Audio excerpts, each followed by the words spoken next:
Backlund, distrito de Ypres. Audrey Hall sentou-se numa cadeira suspensa num canto ventoso e olhou para as flores que desabrochavam sob o sol. Ela pensou no pedido de Forswall. Segundo o Visconde Glan, realmente existiu uma jovem chamada Childeresha que estava detida em uma prisão temporária localizada no distrito norte de Backlund. Ela foi acusada de agressão grave contra um cavalheiro decente devido a um conflito financeiro.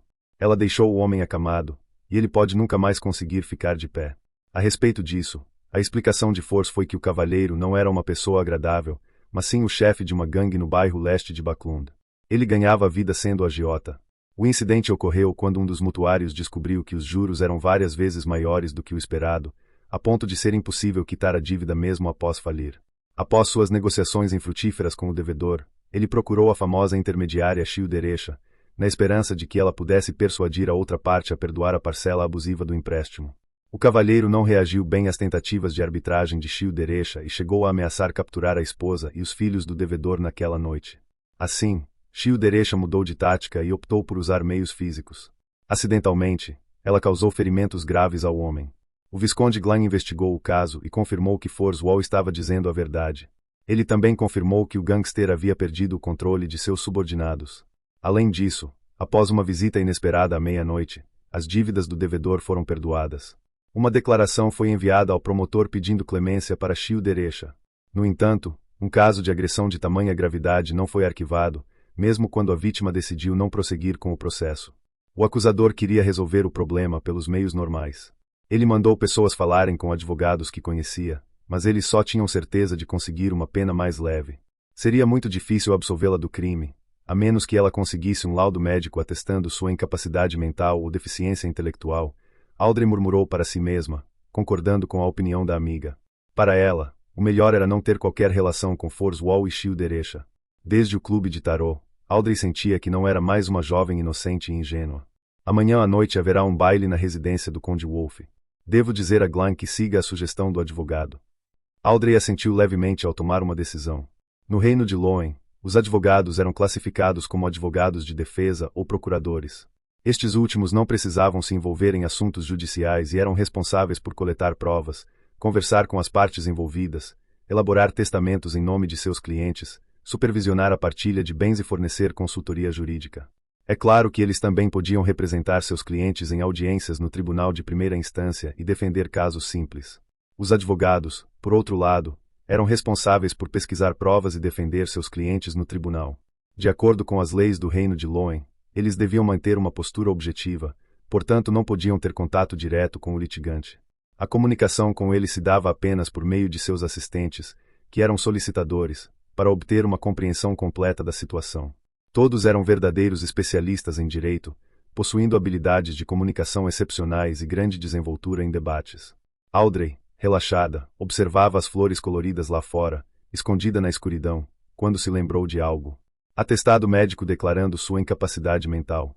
Psiquiatra. Se os alquimistas da psicologia compreenderam a atuação, isso significa que eles podem ser encontrados entre os psiquiatras?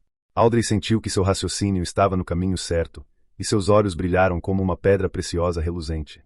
Nesse instante, ela viu sua Golden Retriever, Suzy, esgueirar-se para trás dos arbustos de flores, até um local onde somente o jardineiro conseguiria chegar. Suzy, o que ela está fazendo? Audrey se escondeu nas sombras e olhou atordoada. O olfato da Golden Retriever parecia estar confuso com as flores ao seu redor, e ela não percebeu a presença da dona atrás dela. Ela abriu a boca e emitiu sons semelhantes a um exercício vocal. Então, isso fez com que o ar ao redor vibrasse, produzindo palavras abruptas e dissonantes. Olá! Como vai você? A boca de Audrey se abriu em espanto ao se esquecer completamente da etiqueta que uma dama elegante deveria ter. Ela não conseguia acreditar na cena diante de si e na voz rígida que acabara de ouvir. De repente, ela se levantou e perguntou. Suzy, você consegue falar? Quando você aprendeu a falar? A Golden Retriever deu um pulo de susto ao se virar para olhar para sua dona. Ela balançou o rabo nervosamente e muito rapidamente.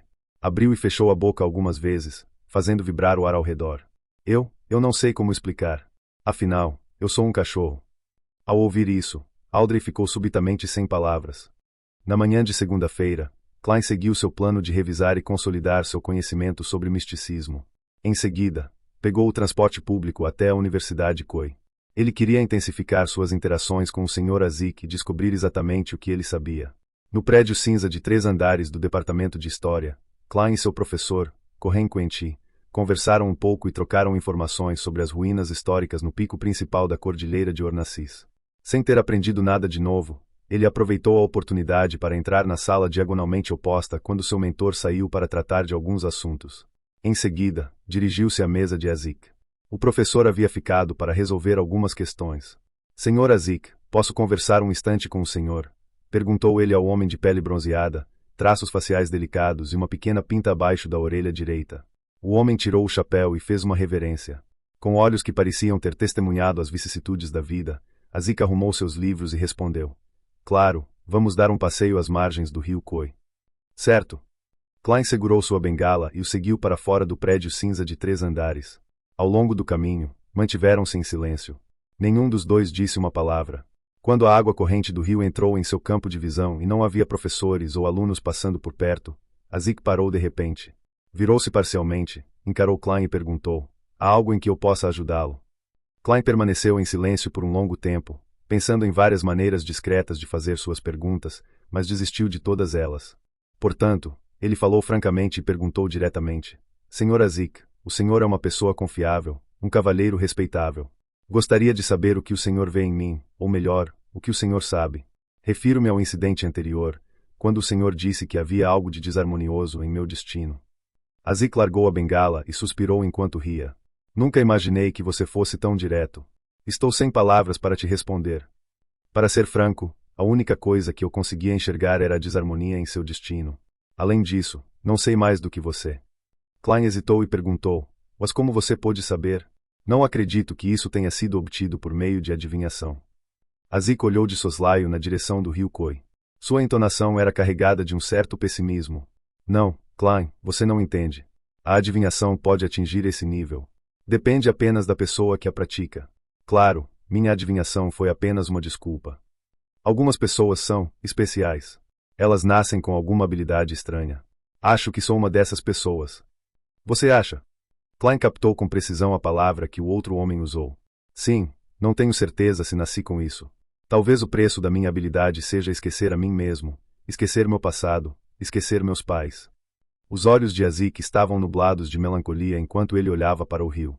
Klein estava cada vez mais confuso. Esquecer o passado. Azik sorriu sem qualquer humor. Antes de entrar para o departamento de História da Universidade Backlund, perdi a maior parte da minha memória. Só me lembrava do meu nome e de alguns conhecimentos básicos. Por sorte, ainda tinha meus documentos de identificação. Caso contrário, provavelmente teria acabado sem teto. Durante todos esses anos, tentei procurar meus pais usando meus documentos, mas nunca encontrei nada, embora pudesse vislumbrar um vislumbre do destino.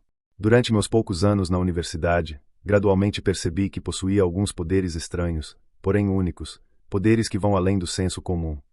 Klein ouviu atentamente e perguntou, Senhor Azik, por que o senhor perdeu a memória? Não, quero dizer, o senhor descobriu por que perdeu a memória. Ele suspeitava que o senhor Azik fosse um membro da escola de pensamento da vida que havia perdido a memória, e que talvez fosse até mesmo um além de sequência intermediária ocupando uma posição acima da média. Era uma organização secreta que possuía sequências de poções para monstros e adivinhos. Era uma organização cuja formação era transmitida principalmente por meio de relações mestre-discípulo. Azik balançou a cabeça vigorosamente. Não, a sensação é como se eu tivesse acabado de dormir, esqueci tudo o que aconteceu no passado. Ele caminhou alguns passos para frente com a bengala na mão. Falou enquanto caminhava. Depois que saí de Backlund, comecei a sonhar. Sonhei com muitas coisas estranhas. Sonhos? Sou bom em interpretar sonhos.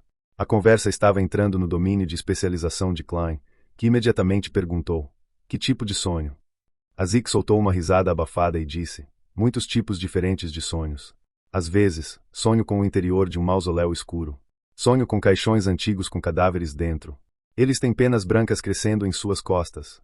Às vezes, sonho que sou um cavaleiro coberto de armadura, segurando uma lança de 3 metros de comprimento enquanto avanço contra o inimigo. Às vezes, sonho comigo mesmo como um senhor feudal, dono de um feudo rico e fértil, com uma esposa linda e 3 filhos. Outras vezes, sonho comigo mesmo como um vagabundo, caminhando por uma estrada lamacenta na chuva, sentindo frio e fome. Às vezes, sonho que tenho uma filha diferente das anteriores. Ela teria longos cabelos negros e lisos, e adoraria sentar no balanço que eu fiz. Ela sempre me pede doces.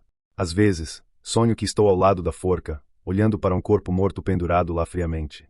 Ao ouvir a Zig delirar como um louco, Klein percebeu de repente que não conseguia interpretar os sonhos, pois seus diversos sonhos simbolizavam coisas opostas e contraditórias.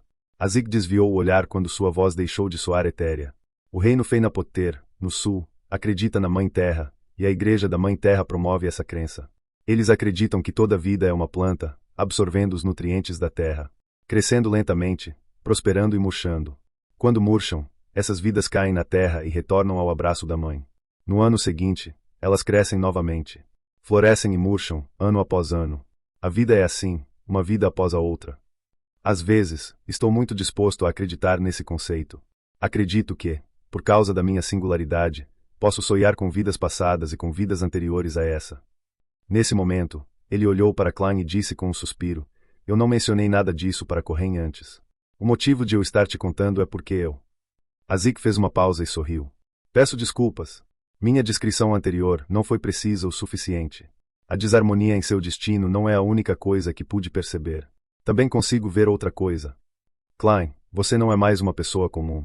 Você possui um poder extraordinário e estranho, muito semelhante ao meu.